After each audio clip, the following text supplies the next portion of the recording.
Are you tired of memorizing what day of the week it is?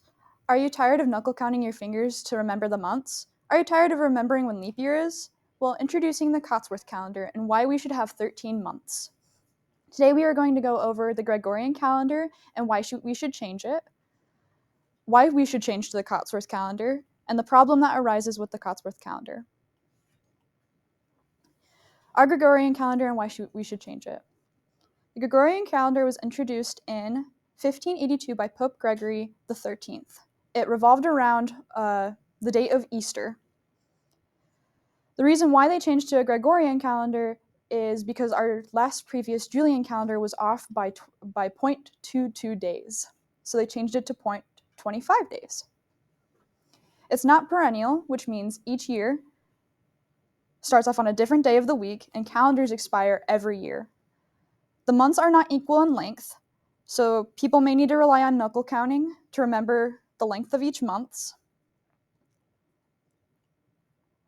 Each month has no connection to lunar phases, so calendars have drifted increasingly out of alignment with Earth's orbit.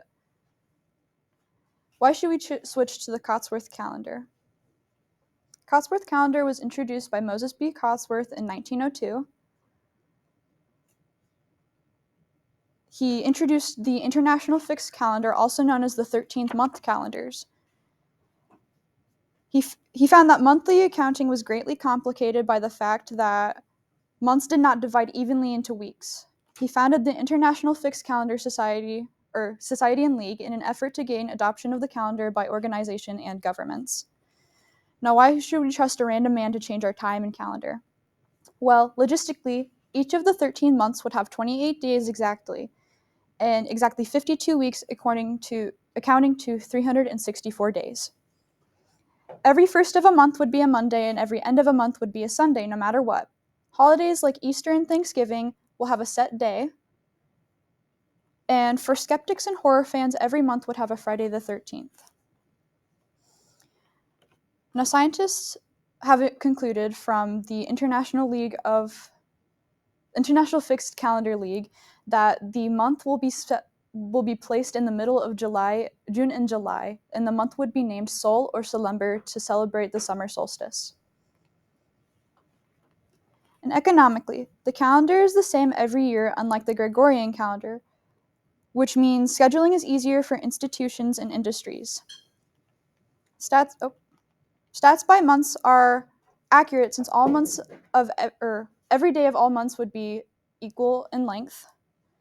And 13 divisions of the year are superior to 12s in terms of cash flow in the economy. And historically, many calendars throughout the ages, like Maya, Aztec, Babylonian, Zoroastrian, Hopi, Hindu, Egyptian, Ethiopian, Roman, and Baha'i, all had 13 months. Ancient Iranian 13-month calendar is the most accurate in the world. The Jewish 13th-month calendar exists in many cultures. The ancient Jewish calendar had 13 months in many cultures. And the problem that arises with the Cotsworth calendar. Is it too much work? Many people do not like the idea of the Cotsworth calendar since birthdays, anniversaries, and historical dates have to be rearranged to fit the Cotsworth calendar, which people think that is too much of a drastic change. Our Gregorian calendar is more than 2,000 years old, and we need to change to bring us into the next millennium.